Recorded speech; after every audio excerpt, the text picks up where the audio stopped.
नमस्ते, नमस्कार प्यारे साथियों, कैसे हो आप सभी? उम्मीद करती हूँ सभी बच्चे एकदम बढ़िया होंगे। और थोड़ा-सा टेक्निकल इश्यू की वजह से आप लोगों का जो नंबर है, लाइव्स का जो नंबर है, वो मुझे 0 दिख रहा था, इसीलिए थोड़ी-सी देरी हो गई क्लास में आने में। तो कोई दिक्कत नहीं, कोई समस्या नहीं, आ जाओ जल्दी से, अब सब कुछ सही है। अब आप लोगों का जो मुझे नंबर ऑफ व्यूज़ है, वो दिखने शुरू हो चुके हैं। तो सभी प्यारे बच्चे रोज़गार विद अंकित परिवार के साथ जुड़ जाएँगे, ठीक है?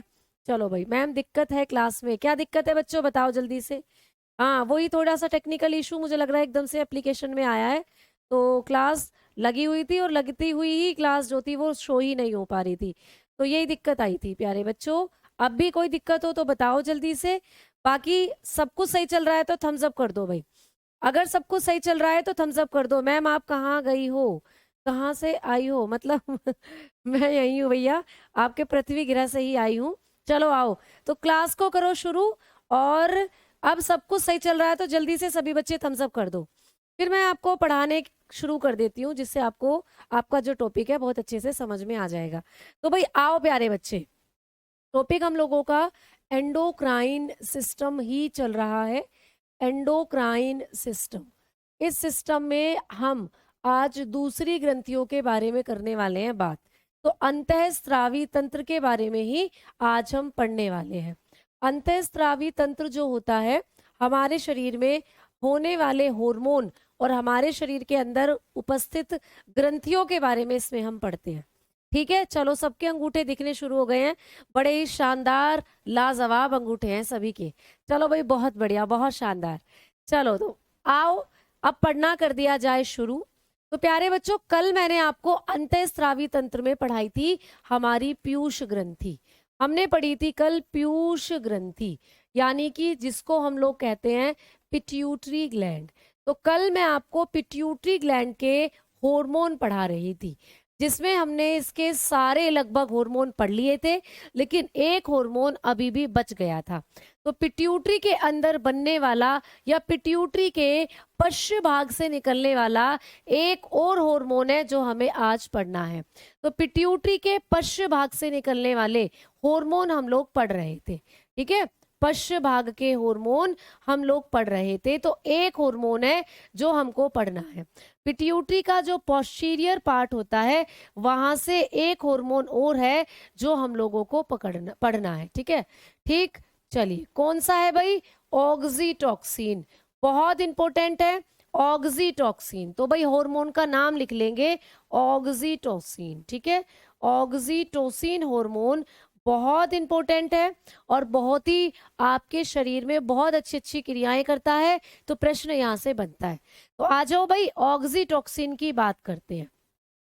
ऑक्सीटोसिन, तो कल मैंने आपको पिट्यूटरी के अग्र भाग से निकलने वाले, पिट्यूटरी के पश्च भाग से निकलने वाले और मध्य भाग से निकलने वाले हार्मोन बताए थे। पश्च भाग से निकलने वाला एक हार्मोन रह गया था जो है ऑक्सीटोसिन। तो प्यारे बच्चों, ये ऑक्सीटोसिन जो होता है, इसका एक और नाम है भाई। इस ऑक्सीटोसिन को हम लोग किस नाम से जानते हैं? इसको हम लव हार्मोन के नाम से जानते हैं। लव हार्मोन किस नाम से जानते हैं बच्चे? इसको प्रेम हार्मोन के नाम से जाना जाता है। प्रेम हार्मोन भी इसको कहते हैं। क्यों कहते हैं भाई इसको लव हार्मोन? प्रेम हार्मोन इसको क्यों कहते हैं? क्योंकि जब कोई माता अपने बच्चे को जन्म देती है, जब भी कोई माता अपने बच्चे को जन्म देती है, तो उस माता का अपने बच्चे से विशेष लगाव होता है। भाई आपकी मम्मी आपसे बहुत प्यार करती है ना? तो मम्मियां जो हमसे इतना प्यार करती हैं, वो इसी हार्मोन की वजह से करती हैं। तो ये हार्मोन माताओं को उनके बच्चों से प्रेम करना सिखाता है, इसीलिए इसको कहा जाता है लव हार्मोन। ठीक है, क्लियर हो गई ना बात? समझ में आई भाई? भाई नीरज जी ऐसा कुछ नहीं, हम तो सीधे साधे बायोलॉजी के टीचर हैं। चलो तो भाई अब आ जाओ, आगे बात करते हैं। दूसरा पॉइंट ऑक्सीटॉक्सिन के बारे में। ये जो ऑक्सीटॉक्सिन होता है, ये महिलाओं के अंदर प्रसव पीड़ा शुरू करता है। ये प्रश्न आता है तो लिख लेंगे, महिलाओं में प्रसव पीड़ा शुरू करता है। महिलाओं में प्रसव पीड़ा शुरू करता है जब महिलाओं की डिलीवरी होने वाली होती है। जब महिलाओं को डिलीवरी होने वाली होती है, बच्चा जन्म लेने वाला होता है, तो महिलाओं के अंदर जो दर्द होता है उसी को कहते हैं प्रसव पीड़ा। तो आप मतलब 9 महीने की ड्यूरेशन में 9वें महीने में जब किसी माता के पेट में दर्द होता है और पता चलता है कि अब बच्चे का जन्म होने वाला होता है, तो वो पीड़ा यही करता है, ऑक्सीटोक्सिन। तो ऑक्सीटोक्सिन क्या करता है? प्रसव पीड़ा शुरू करता है। तो लिखोगे starts labour pain, starts labour pain. तो महिलाओं के अंदर लेबर पेन यही शुरू करता है, पूछा जाता है प्रश्न आपको एग्जाम में। नेक्स्ट पॉइंट क्या है कि भाई महिलाओं के जो गर्भाशय है, महिलाओं का जो यूट्रस है जहां से बच्चा बाहर आएगा, यूट्रस गर्भाशय जहां बच्चा पलता है, वहां की मांसपेशियों में संकुचन भी करता है ये। भाई जब कोई बच्चा अपने माता के पेट से बाहर आता है तो माता का जो यूट्रस है, गर्भाशय है, वहां की मांसपेशियां ऐसे फैलती हैं जिससे बच्चे को बाहर आने में जगह मिले। तो उन ये मांसपेशियों को फैलने का जो काम करता है वो यही करता है। तो ये क्या करता है? गर्भाशय की दीवारों में संकुचन करता है। गर्भाशय की दीवारों में, ये भी पूछा जाता है, गर्भाशय की पेशी में संकुचन करता है।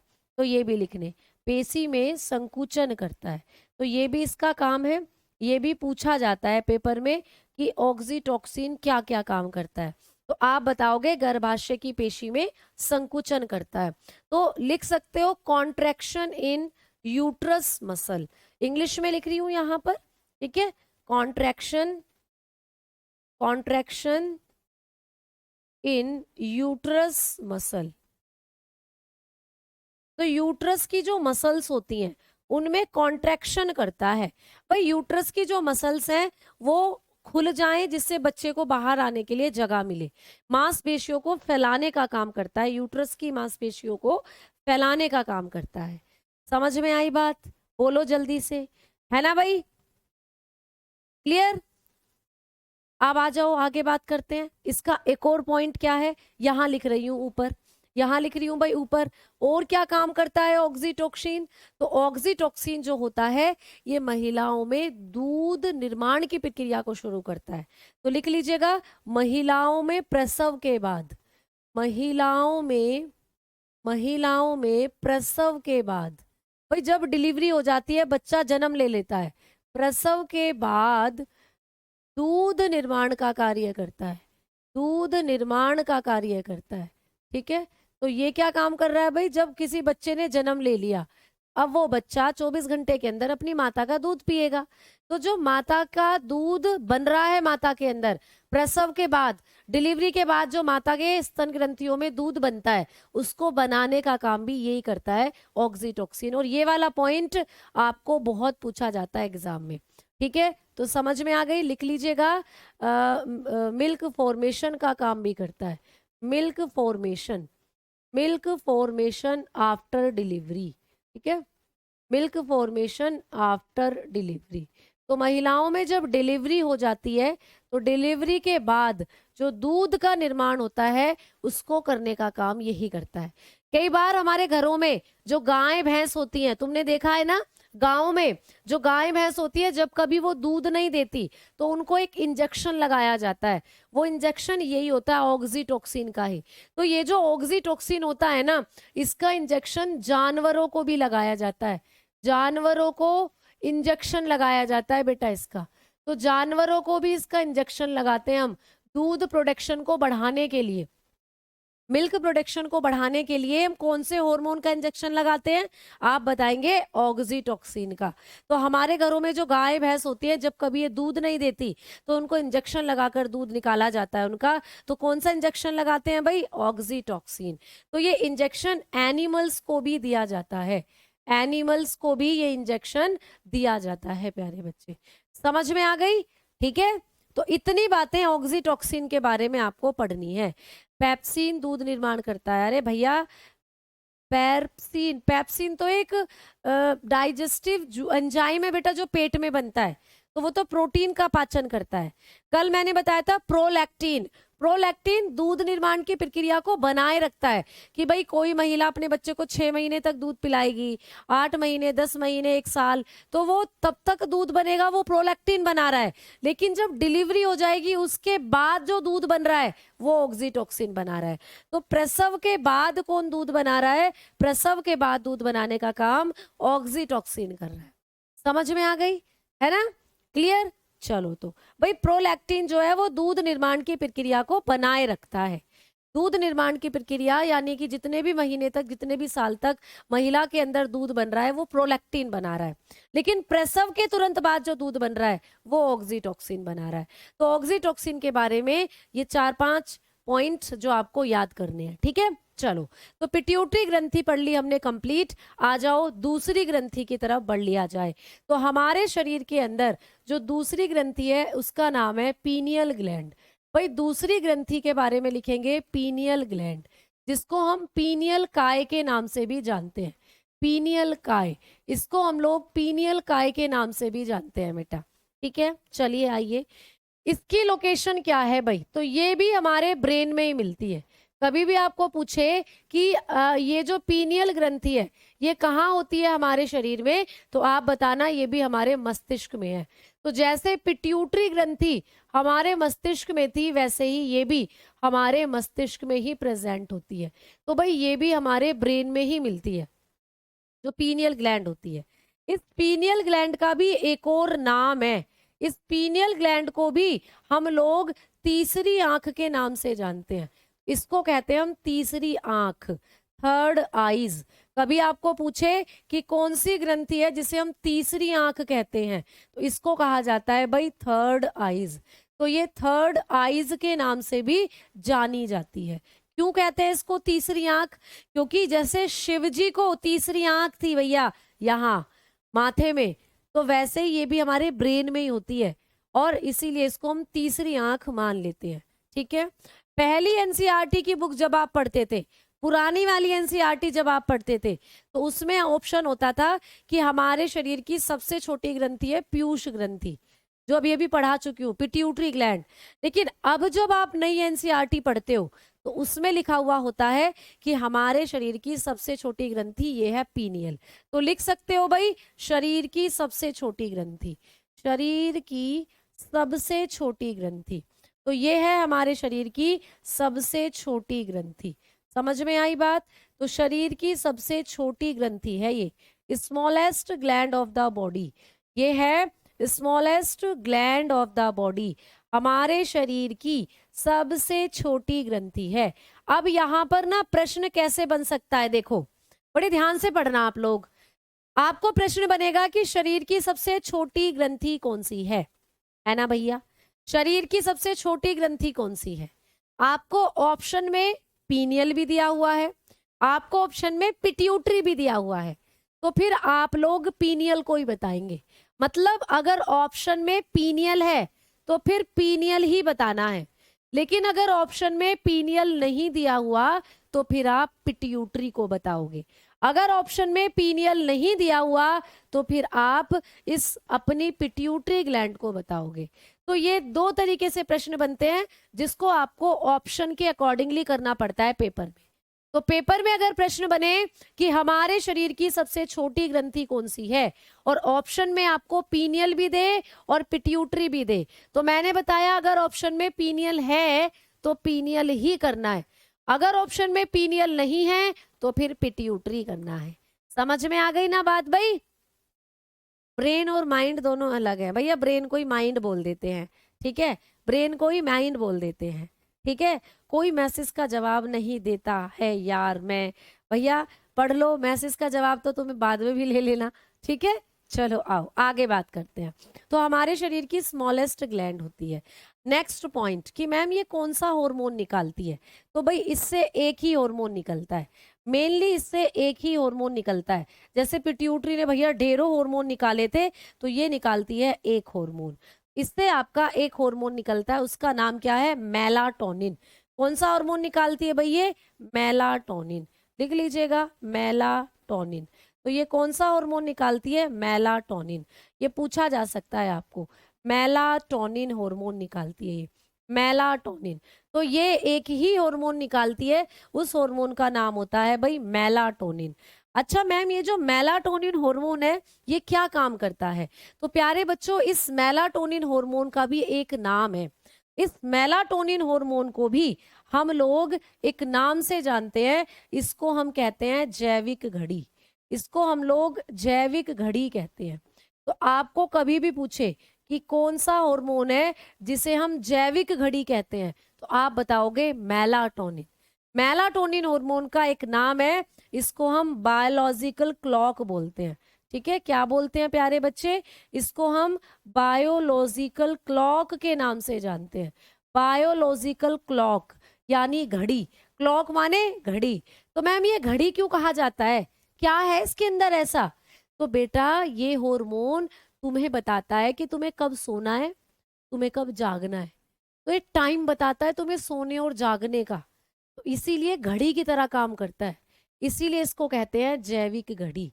तो कभी भी पेपर में घड़ी घड़ी करके कोई भी हार्मोन पूछा जाए तो मेलाटोनिन बता कर आना।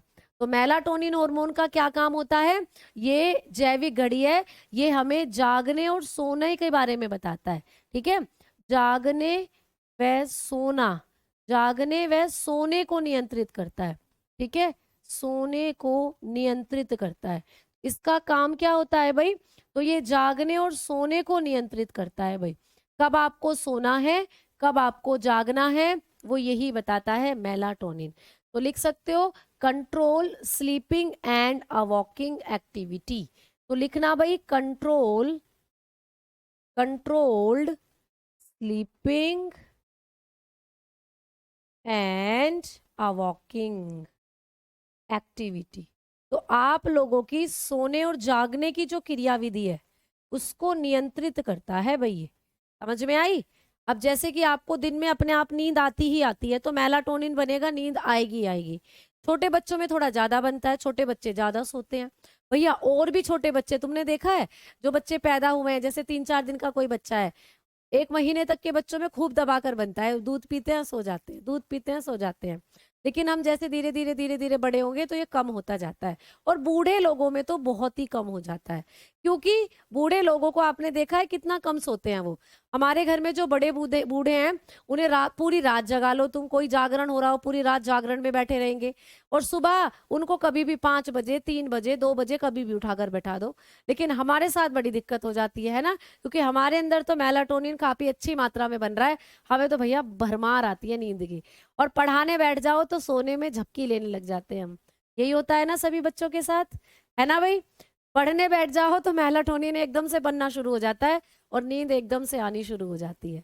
तो ये जो नींद को लाने का काम कर रहा है आपको, और जो जगाने का काम कर रहा है, वो यही कर रहा है मेलाटोनिन। ठीक है भाई, समझ में आ गई बात, है ना भाई?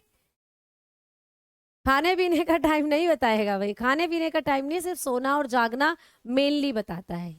ठीक, समझ में आ गई? तो इतना पढ़ना है आपको पीनियल ग्लैंड के बारे में। आ जाओ भाई, तीसरी ग्रंथि की हम लोग बात कर रहे हैं। तीसरी ग्रंथि कौन सी है?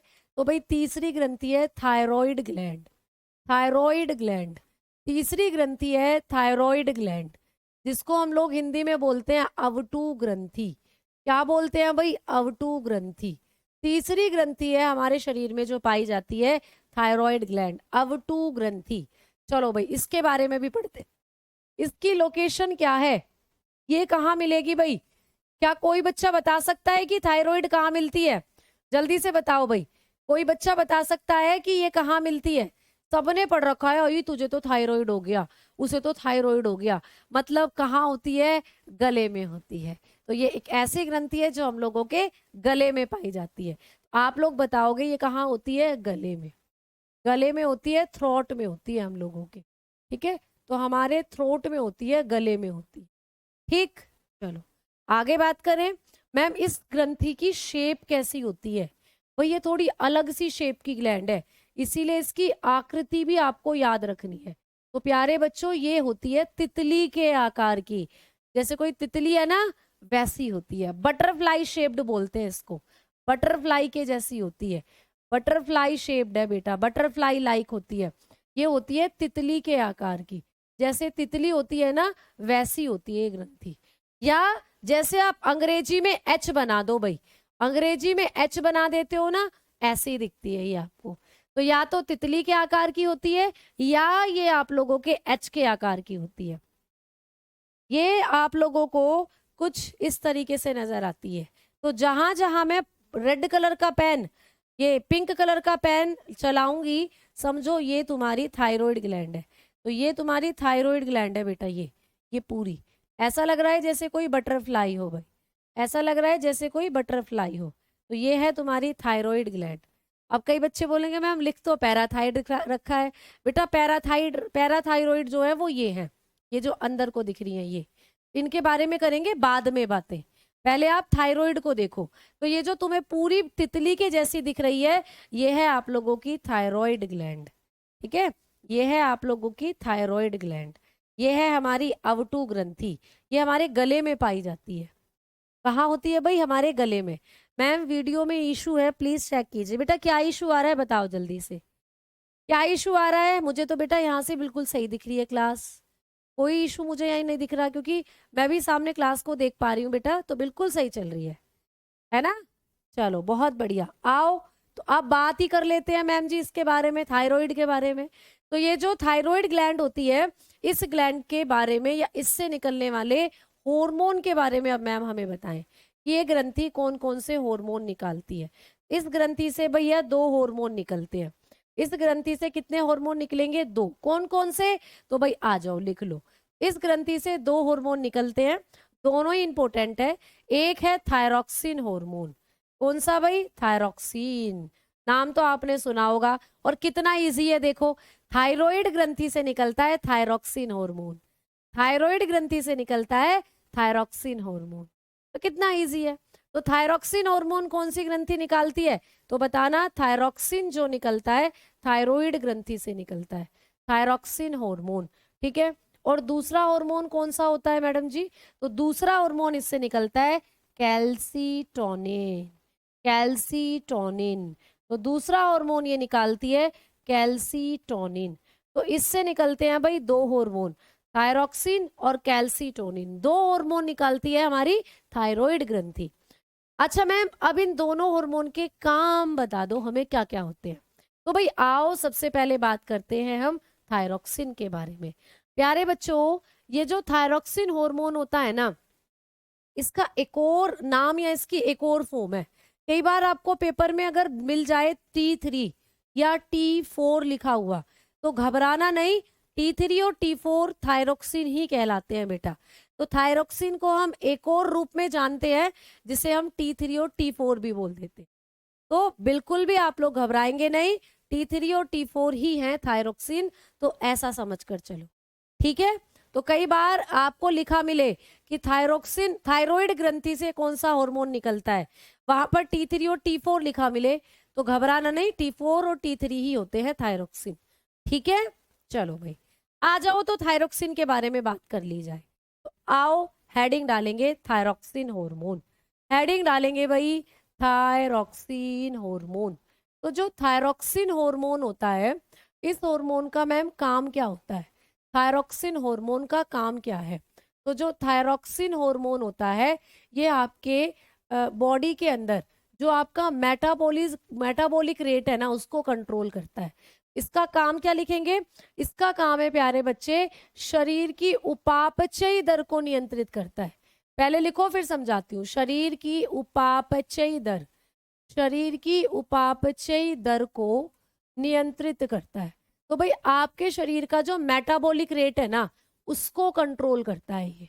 तो ये प्रश्न में आपको क्वेश्चन में पूछा जाता है कि कौन सा हार्मोन है जो शरीर की मेटाबॉलिक रेट को कंट्रोल करता है। आप बताएंगे थायरॉक्सिन। तो लिख लीजिएगा कंट्रोल्ड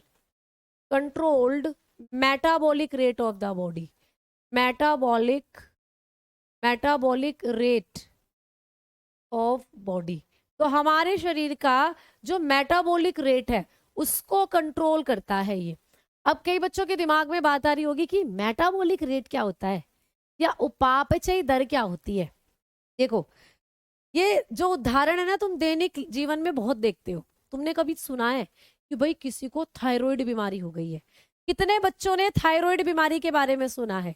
भैया क्या वीडियो चल नहीं रही है क्या? सारे बच्चे कमेंट करके बताओ एक बार। क्लास चलते चलते ऐप पर बंद हो जाती है, फिर कुछ देर बाद चलने लग जाती है। अच्छा ऐसा कुछ इशू आ रहा है, आवाज कम आ रही है। लो भाई आवाज अब तेज आ जाएगी, है ना? मेलाटोनिन कैसे बॉडी से एंड होगा? बेटा वो एंड नहीं होगा, अगर उसको एंड करने की कोशिश करोगे तो सारे हार्मोन बिगड़ जाएंगे। तो वो तो बनेगा। इसीलिए नींद हमारे लिए बहुत ज़रूरी है। इसीलिए आपने कहीं भी पढ़ा होगा, हर जगह पढ़ा होगा, आप कितना भी काम कर रहे हो, कितना भी ज़रूरी काम कर रहे हो, 6 से 7 घंटे की नींद आपको लेनी ही लेनी है। तो वो 6 से 7 घंटे की नींद आपको मेलाटोनिन दिलाएगा ही दिलाएगा, वरना आपकी पूरी बायोलॉजिकल रिएक्शन गड़बड़ कर जाएगी। ठीक है? ये होगी दिक्कत।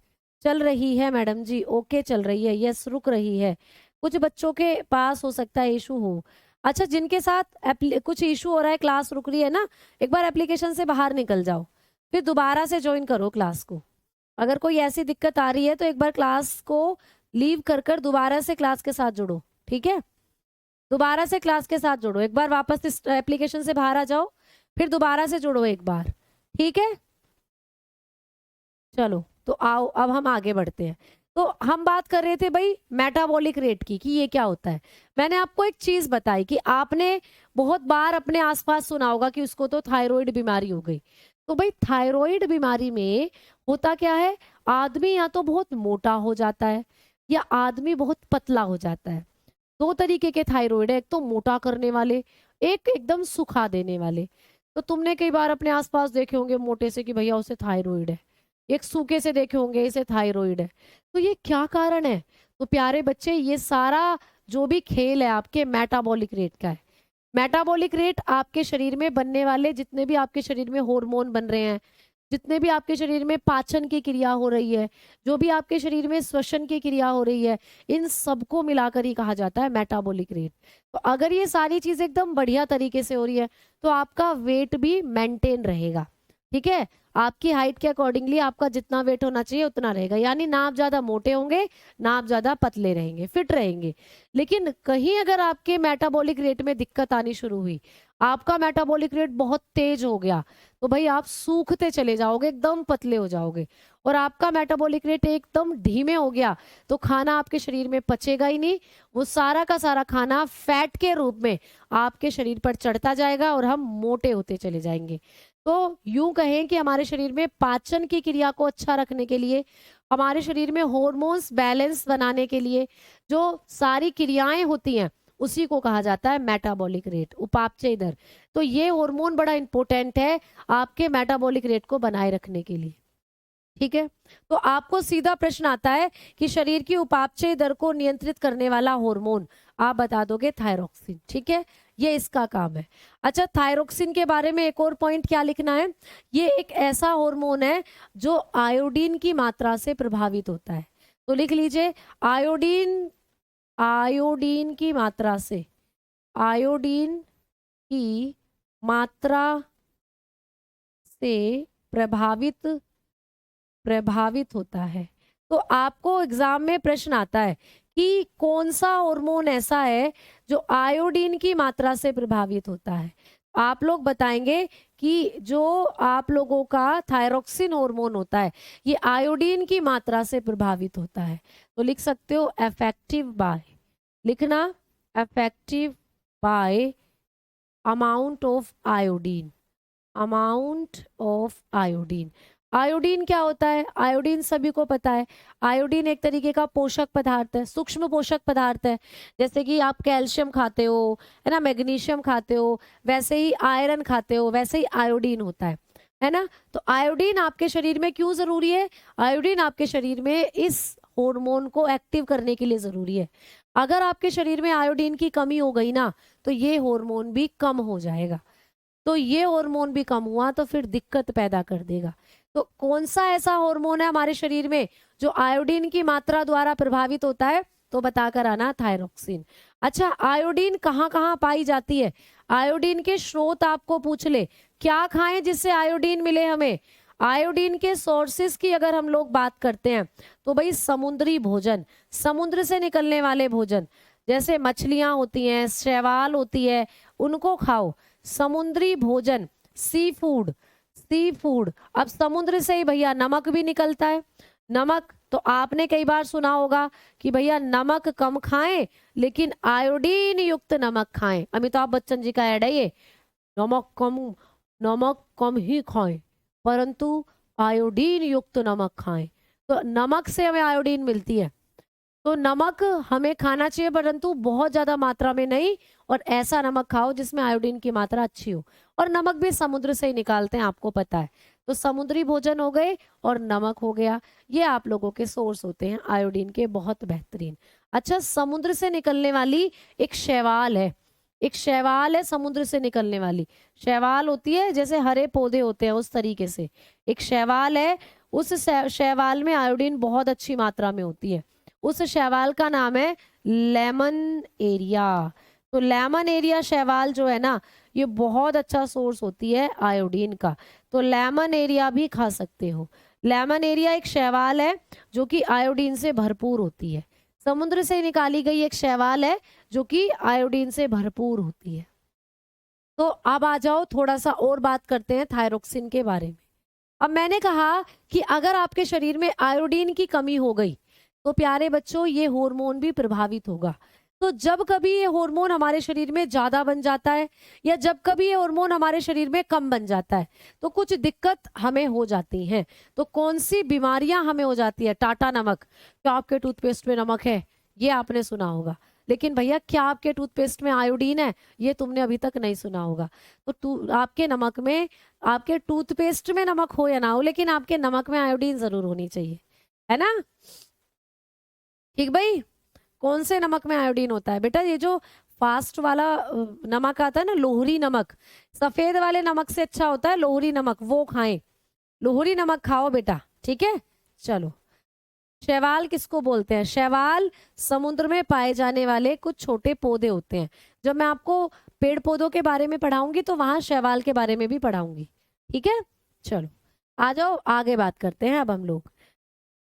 बैकग्राउंड मत रखा करो प्लीज मैम, बैकग्राउंड मत रखा करो प्लीज मैम। अच्छा भैया, तुम्हें तो भैया मैं सोचती हूँ नई नई क्रिएटिविटी लेकर आऊं, पर तुम काले बैकग्राउंड पे ही चिपके पड़े हो, सारे के सारे काले बैकग्राउंड के पीछे ही पड़े हुए हो। शैवाल बेटा समुद्र में पाए जाने वाले छोटे छोटे पौधे हैं। ये नदियों में भी होती हैं। जैसे तुमने देखा है कई बार पानी सड़ जाता है किसी तालाब का, तो वो सारा पानी हरा हरा हो जाता है, तो वो हरा हरी शैवाल ही होती है। काई तुमने देखी होगी, काई वो शैवाल ही है। ऐसे करके होते हैं ये शैवाल, ठीक है। चलो आओ आगे बात करते हैं। अब हम आगे की तरफ बढ़ेंगे। अब आगे की तरफ बढ़ेंगे तो कुछ और नई चीजें हम लोग पढ़ने वाले हैं।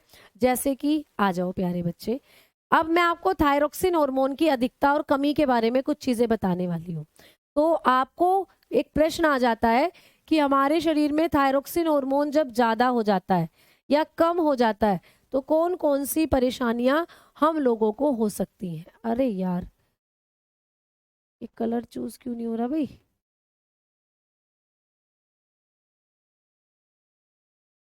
तो कौन कौन सी दिक्कत, कौन कौन सी परेशानियां हम लोगों को हो सकती हैं। तो इधर लिखेंगे हम लोग, आ, यहाँ पर लिखना है आप लोगों को हाइपर थायरोडिज्म, हाइपर थायरोडिज्म, ठीक है। हिंदी में भी लिखेंगे हाइपर थायरोडिज्म, थायरोडिज्म। आपको पूछेगा कि हाइपर थायरोडिज्म क्या होती है। इधर हम लिखेंगे हाइपोथायरोडिज्म, इधर लिखेंगे हाइपोथायरोडिज्म, थायरोडिज्म, इधर लिखेंगे हाइपोथायरोडिज्म, हाइपोथायरोडिज्म, ठीक है। अब ये क्या है बेटा? तो ये दोनों की दोनों बीमारियां हैं जो मैंने लिखी हैं, ये दोनों की दोनों बीमारियां हैं। हाइपरथायरोडिज्म भी एक बीमारी का नाम है, हाइपोथायरोडिज्म भी एक बीमारी का नाम है।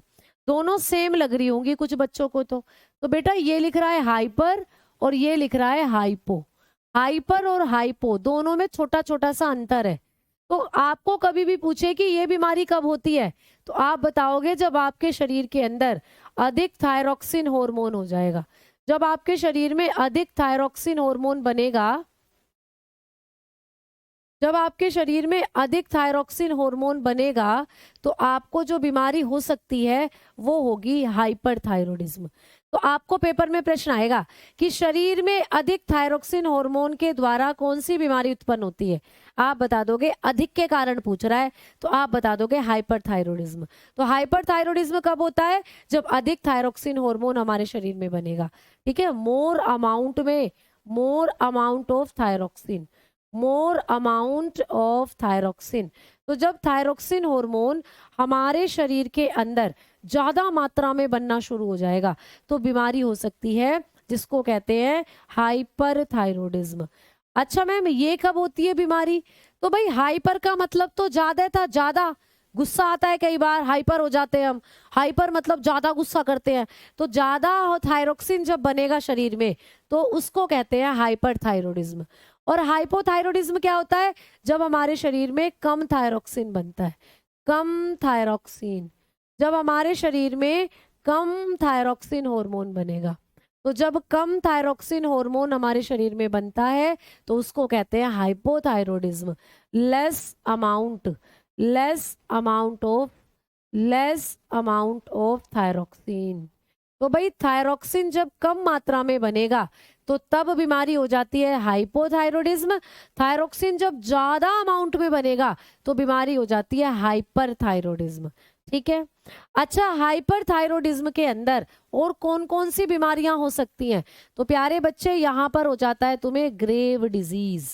ग्रेव डिजीज, ग्रेव डिजीज जिसको हम लोग क्या बोलते हैं? ग्रेव डिजीज जो होती है इसके बारे में आपको प्रश्न आएगा कि भाई ग्रेव रोग जो होता है वो किसके कारण होता है। तो आप बताना कि जब थायरोक्सिन हार्मोन हमारे शरीर में ज्यादा हो जाएगा तो ग्रेव रोग भी हो सकता है। ठीक है। तो हाइपरथायरॉयडिज्म के अंदर या जब थायरोक्सिन हार्मोन हमारे शरीर में ज्यादा बनता है तो एक बीमारी हो सकती है जिसको कहते हैं ग्रेव रोग। अब ग्रेव रोग को एक और नाम से जाना जाता है। ग्रेव रोग को हम लोग एक और नाम से जानते हैं। ग्रेव रोग को आंखों का घेंगा भी कहते हैं। आंखों का घेंगा बेटा, आंखों का घेंगा भी हो जाएगा हम लोगों को। आंखों का घेंगा, एक्सोथैलेमिक गॉइटर बोलते हैं उसको, एक्सोथैलेमिक गॉइटर। अभी मैं फोटो दिखाऊंगी। इसमें क्या होता है, तुम्हारी आंखें ऐसे बाहर को निकल आती हैं, मोटी मोटी आंखें हो जाती हैं। तो चलो दिखाती हूँ तुम्हें, एक्सोथैलेमिक गॉइटर दिखाती हूँ। तो इसमें एक्सोथैलेमिक गॉइटर जो होता है ये तब होगा हमारे शरीर के अंदर जब थायरोक्सिन जो है वो बहुत ज्यादा बन जाएगा। थायरोक्सिन जब हमारे शरीर के अंदर बहुत ज्यादा बन जाएगा तो हम लोगों को जो होगा ना वो एक्सोथैलेमिक गॉइटर हो जाएगा। इसमें हमारी आंखें देखो ऐसी खतरनाक सी हो जाती हैं, ऐसे आंखें बाहर को निकल आती हैं। दिख रही है ये आंटी जी बैठी हुई हैं, तो इनकी आंखें देखो कितनी भयानक सी हो गई है, ऐसे मोटी मोटी आंख और यहाँ से ये पानी सूजन सी आ जाती है आंखों के अंदर। तो ये होता है, ये सिंबल है, ये एक साइन है कि आपके शरीर में थायरोक्सिन हार्मोन ज्यादा बन रहा है। तो कभी भी प्रश्न पूछे कि आंखों का घेंगा किस कारण होता है तो बताना थायरोक्सिन हार्मोन की अधिकता के कारण।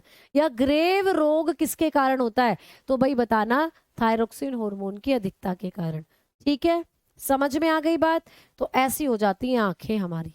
चलिए मैम, यहाँ पर भी कोई बीमारी होगी क्या? तो भाई बिल्कुल होगी। यहाँ पर हो जाता है, यहाँ पर होगी हाशीमोटो डिजीज। हाशीमोटो गाना सुना है? हाय रे मेरी मोटो मोटो मोटो, है ना? गाना तो सुना होगा तुमने, हाय रे मेरी मोटो। तो भैया एक बीमारी भी है हाशीमोटो डिजीज, हाशीमोटोज डिजीज। तो भाई एक बीमारी भी है हाशीमोटोज डिजीज। तो कभी भी पूछे कि हाशीमोटो बीमारी कब होती है, हाशीमोटो का रोग, हाशीमोटो का रोग। तो हाशीमोटो का रोग हमें तब होता है जब हमारे शरीर में थायरोक्सिन की कमी हो जाती है। मैम ये हाशीमोटो की बीमारी कैसी बीमारी है? तो बेटा ये आपकी प्रतिरक्षा तंत्र का रोग है, ये आपकी इम्यून सिस्टम का रोग है, इम्यून डिसऑर्डर है बेटा, ये इम्यून डिसऑर्डर होता है। इसमें क्या होता है मैडम, तो आपकी प्रतिरक्षा जो है, प्रतिरक्षा प्रणाली मतलब प्रतिरक्षा विकार है ये एक तरीके का। इसमें क्या होता है मैडम जी, तो बेटा आपकी जो इम्यूनिटी है, आपकी जो शरीर है उसमें जो इम्यूनिटी है, इम्यूनिटी का काम क्या होता है, आपको रोगों से बचाना। ये उल्टा काम करने लग जाती है इम्यूनिटी, आपका शरीर आप पर ही अटैक करने लग जाता है। आपका जो रोगों से लड़ने की शक्ति है वो आपके शरीर पर ही अटैक करने लग जाती है, आपके ऑर्गन को डैमेज करने लग जाती है। ये होती है हाशीमोटो बीमारी। तो ये एक इम्यून डिसऑर्डर है बेटा, इसमें हमारे शरीर की प्रतिरक्षा प्रणाली हमें ही नुकसान पहुंचाने लग जाती है। तो ये होती है हाशीमोटो रोग। ठीक है। और हाशिमोटो रोग जब हमारे अंदर होगा तो एक और बीमारी हो जाएगी जिसको बोलते हैं गले का घेंगा, जिसको बोलते हैं गले का घेंगा। तो ये भी बहुत आता है कि गले का घेंगा जो होता है, नेक गॉइटर, ये किसके कारण होने वाली बीमारी है? तो गले का घेंगा जो होता है ये भी हमारे अंदर थायरोक्सिन हार्मोन की कमी के कारण होता है। ये भी थायरोक्सिन हार्मोन की कमी के कारण होता है। मेलाटोनिन को कैसे कम करें? नींद आ रही है भैया मैंने बोला इसको कम करना मत कभी भी। नींद आ रही है तो सो जाना, ठीक है। बाकी नींद को उड़ाने वाली और नींद को लाने वाली दवाइयां भी आती हैं, बट वो आपके शरीर पर बहुत ही ज्यादा एडवर्स इफेक्ट डालती हैं, नुकसानदेह होती हैं बहुत ज्यादा, ठीक है। वाओ मैम, एसएससी जीडी की तैयारी करके आर्मी का पेपर निकल सकता है प्लीज? बेटा आर्मी का पेपर कौन सा, ये भी तो बताओ। ये भी अगर आप नर्सिंग असिस्टेंट का सोच रहे हो तो वो तो नहीं निकल सकता, वहां पे बहुत अच्छा लेवल आपको पूछा जाता है। लेकिन एसएससी आर्मी जीडी की बात कर रहे हो तो कहीं ना कहीं थोड़ा बहुत वो कर सकते हो उससे, ठीक है। अच्छा, कोर्स आज ही लिया है, नोट्स कैसे बनाए? बेटा जैसे जैसे हम बोर्ड बना रहे हैं बोर्ड पर वैसे वैसे बना लो। फिर भी समझ नहीं आए तो पीडीएफ मिलती है, पीडीएफ को एक बार देख लेना, ठीक। चले भाई आगे, ठीक है भाई। मैम ब्लैक बोर्ड में अच्छा दिखता है, अच्छा ठीक है, ब्लैक बोर्ड में अच्छा दिखता है तो ब्लैक में ही रखो तुम, ठीक भाई। गले का घेंगा और दिखा दूं भाई इन्हें, कुछ यहाँ पे पिक्चर्स लवर बैठे हुए हैं मुझे लग रहा है, जिन्हें नई नई फोटो देखना में बहुत मजा आता है, तो दिखा देती हूँ भाई। नेक गॉइटर भी आप लोगों को, जो गले का घेंगा होता है इसमें हमारी गर्दन सूज जाती है इस तरीके से, और गर्दन का ये भाग ऐसे बाहर को निकल आता है, देखो इस तरीके से हो जाता है नेक गॉइटर। तो ये होता है गले का घेंगा, जो कि हमारे शरीर में आयोडीन की कमी की वजह से भी देखने को मिलता है। आयोडीन की कमी भी अगर हमारे शरीर में हो गई ना तो तब भी हो जाता है ये गले का घेंगा, तो ये याद रखना, ठीक है। चलो आओ आगे बात करते हैं। गले का जो घेंगा है ना, गले का घेंगा, गले का घेंगा, ये बीमारी जो है ना, नेक गॉइटर बोलते हैं जिसको, नेक गॉइटर, ये बीमारी ना क्यों होती है ये भी कई बार ऐसे आ जाता है कि कौन से पोषक पदार्थ की कमी की वजह से गले का घेंगा होता है। तो आपके शरीर में जब भी आयोडीन कम होगा तभी गले का घेंगा हो सकता है, आयोडीन की कमी की वजह से, ठीक है। तो आयोडीन की कमी के कारण हमारे अंदर हो सकता है ये गले का घेंगा। तो लिख सकते हो due to deficiency of iodine. तो आयोडीन जब आपके शरीर में कम है तो भाई गले का घेंगा हो सकता है। समझ में आ गई बात? ये प्रश्न इंपॉर्टेंट है, ये आता है आपको एग्जाम में कि किस पोषक पदार्थ की कमी की वजह से गले का घेंगा होता है। आप बताओगे आयोडीन की, ठीक है। दीदी दवा ही बता दो, भैया दवा डॉक्टर बताएगा तुम्हें, दवा डॉक्टर बताएगा। ऑक्सीटोक्सिन कहाँ पाया जाता है? बेटा ऑक्सीटोक्सिन बताया ना, आपकी जो पिट्यूटरी ग्रंथि है वो निकालती है और वो ब्लड में मिला देती है, फिर ब्लड उसको बहाकर आपके यूट्रस में ले जाता है, गर्भाशय में। तो निकलता कहाँ से? आपकी पिट्यूटरी से, ये आपको पढ़ना है, ठीक है।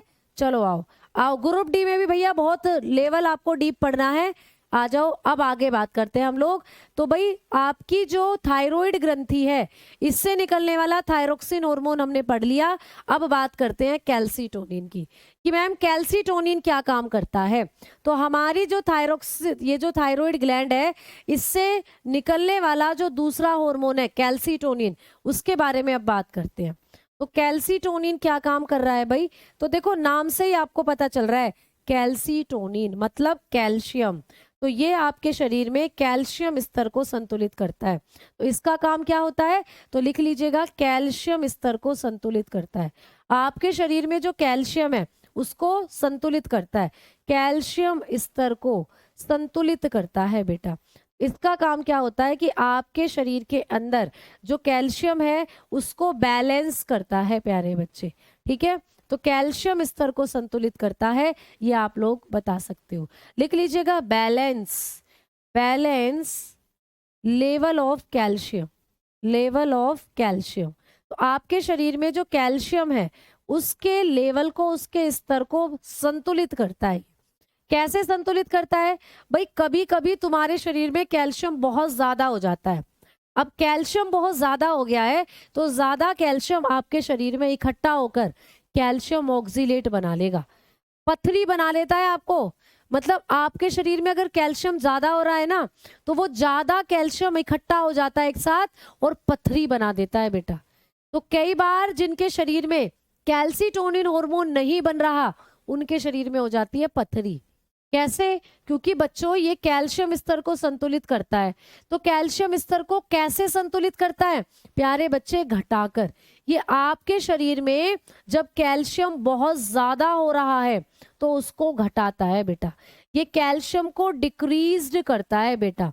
जब आपके शरीर के अंदर कैल्शियम बहुत ज्यादा हो रहा है भैया, तुम कैल्शियम की चीजें खा रहे हो दबाकर, पालक में भी कैल्शियम है, पालक भी खाते हैं पथरी हो जाती है ना, क्योंकि पालक में होता है कैल्शियम ऑक्सीलेट, टमाटर में होता है कैल्शियम ऑक्सीलेट। जितने भी तुम बीज खाते हो ना, खीरे में बीज निकलते हैं, टमाटर में बीज निकलते हैं, पालक आप खा रहे हो, चावल आप खा रहे हो, इन सब में होता है कैल्शियम ऑक्सीलेट। तो आपके शरीर में पहले ही कैल्शियम ज्यादा बन रहा है, ठीक है? तो कैल्शियम आप कैल्शियम वाले सोर्सेज और खा रहे हो तो कैल्शियम आपके शरीर में बहुत ज्यादा हो जाता है।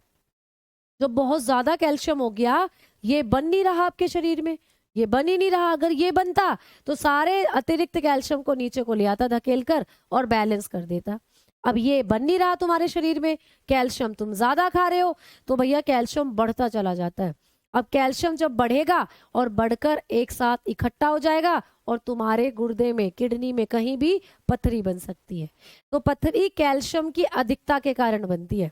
तो कैल्शियम की अधिकता को, जब भी आपके शरीर में कैल्शियम अधिक होगा, उसको घटाने का काम कौन करेगा? ये। तो आपके शरीर में अगर कैल्शियम ज्यादा बन भी रहा है और कैल्सीटोनिन क्या काम करेगा? उस ज्यादा कैल्शियम को नीचे को ले आएगा धकेल कर। कहाँ को जा रहा है? यहाँ नीचे को खींचता रहता है कैल्शियम को, तो ज्यादा होने ही नहीं देता, इसीलिए कभी पथरी भी नहीं होती।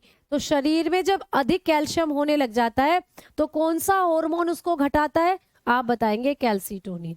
तो कैल्शियम स्तर को ये घटाकर संतुलित करता है, ठीक है? अब एक चीज आपको पूछी जाती है कि अगर हमारे शरीर में अधिक कैल्शियम हो गया, अगर हमारे शरीर में अधिक कैल्शियम हो गया तो प्यारे बच्चे हो जाएगी पथरी। फिर हमें क्या हो जाती है? पथरी हो जाती है। तो पथरी कब होती है? जब हमारे शरीर में कैल्शियम अधिक हो जाता है। मोर कैल्शियम जब हमारी बॉडी में इकट्ठा हो जाएगा, मोर कैल्शियम हमारी बॉडी में इकट्ठा होगा तो फिर हमें स्टोन हो जाएगी बेटा, स्टोन, पथरी हो जाएगी। अब एक चीज ये भी पूछी जाती है कि जो पथरी होती है वो किस पदार्थ की बनी होती है? पथरी किस पदार्थ की बनी होती है? तो कभी भी पूछे कि जो पथरी है हमारे पेट के अंदर या हमारी जो किडनी है उसके अंदर, हमारे गॉल ब्लैडर में, स्टोन, लीवर में, पित्त की थैली वगैरह में कहीं भी पथरी है, वो किस पदार्थ की बनी होती है? तो पथरी बनी होती है कैल्शियम ऑक्सीलेट की। पथरी कैल्शियम ऑक्सीलेट की बनी होती है, कैल्शियम ऑक्सीलेट की बनी होती है। तो पथरी कैल्शियम ऑक्सीलेट की बनी होती है। ये भी प्रश्न आता है कि पथरी किस पदार्थ की बनी होती है, तो आप बताओगे कैल्शियम ऑक्सीलेट की बनी होती है पथरी, ठीक है? तो पथरी बनी होती है, लिख सकते हो यहाँ पर stone, stone is made up of calcium oxalate, calcium oxalate. तो पथरी कैल्शियम ऑक्सीलेट की बनी हुई होती है, ठीक है? समझ में आई बात? तो पथरी बनी हुई होती है कैल्शियम ऑक्सीलेट की। अब बोलो, किसी प्यारे प्यारे बालक को, मेरे देश के सैनिक को किसी तरीके की कोई दिक्कत है तो बताओ, बोलो जल्दी से। अभी तो भैया 5 मिनट हैं, ठीक है? आंखों का घेंगा रोग किस कमी से होता है? आंखों का घेंगा रोग जब आपके शरीर के अंदर थायरॉक्सिन हार्मोन ज्यादा हो जाएगा तब होगी ये बीमारी। वहां पर कमी नहीं है, जब आपके शरीर में थायरॉक्सिन हार्मोन ज्यादा होगा तब ये बीमारी होगी, ठीक है? समझ में आ गई? तो एक्जिथैलेमिक गोइटर कमी से नहीं होगा, वहां कमी नहीं है, वहां पर आपके शरीर में थायरॉक्सिन हार्मोन जब एक्सेस अमाउंट में निकलेगा तब होगी ये बीमारी। तो भाई ये इतना कुछ पढ़ना था आपको थायराइड ग्लैंड के बारे में। आ जाओ आपके शरीर की अब नेक्स्ट ग्रंथि को पढ़ेंगे। तो अब तक हम 3 ग्लैंड पढ़ चुके हैं, आ जाओ फोर्थ ग्लैंड की बात कर ली जाए। तो फोर्थ ग्लैंड कौन सी है भाई? तो हमारे शरीर में जो चौथी ग्रंथि है ये है पैराथायरॉइड। पैराथायरॉइड, तो भाई पैराथायरॉइड की अब हम बात करते हैं। पैराथायरॉइड जिसको बोलते हैं पराअवटु, हिंदी में पराअवटु ग्रंथि। अब बात करेंगे पराअवटु ग्रंथि की।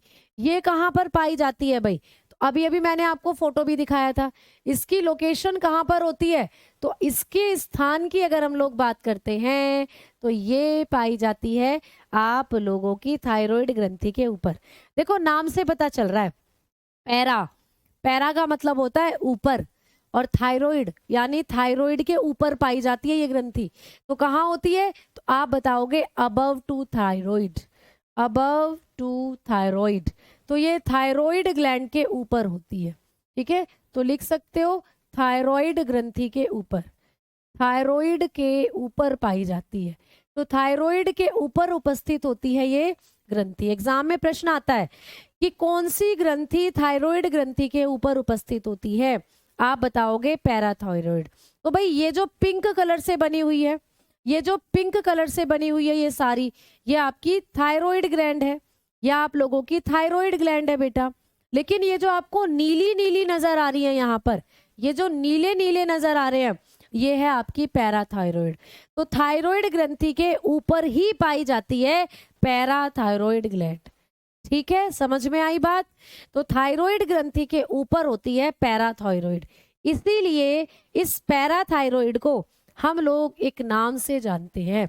इस पैराथायरॉइड को कहते हैं सिस्टर ऑफ थायराइड। इसको कहा जाता है सिस्टर ऑफ थायराइड। भाई थायराइड के ऊपर है तो इसको थायराइड की सिस्टर मान लेते हैं। अब ऐसे ही आएगा हिंदी में भी और ऐसे ही आएगा इंग्लिश में भी कि सिस्टर ऑफ थायराइड किसे कहते हैं, यानी आएगा थायराइड की बहन किसको कहते हैं। ऐसे ही लिखाएगा कि सिस्टर ऑफ थायराइड किसको कहते हैं, तो बताओगे पैराथायरॉइड को। अच्छा ये कौन सा हार्मोन निकालती है? तो प्यारे बच्चों ये एक ही हार्मोन निकालती है। इससे निकलता है एक हार्मोन, उस हार्मोन का नाम क्या है? इससे निकलने वाले हार्मोन का नाम है पैरा हार्मोन, ठीक है। इससे निकलने वाला हार्मोन है पैरा हार्मोन, इससे निकलता है पैरा हार्मोन। तो जो इस ग्रंथि का नाम है ना, कुछ कुछ वही हार्मोन का नाम है। पैराथायरॉइड ग्रंथि है और पैरा हार्मोन निकालती है।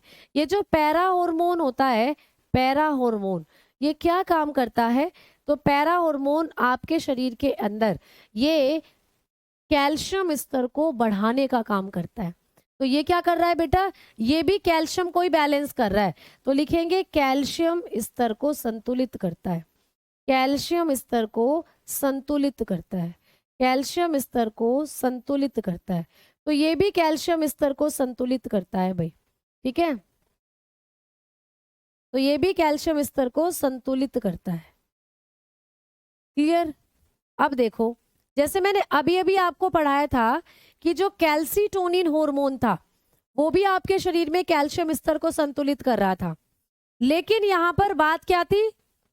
बात यहाँ पर ये थी कि मैडम जी ये तो कैल्शियम को घटा रहा था, कैल्शियम जब ज्यादा हो रहा था तो उसको घटा रहा था।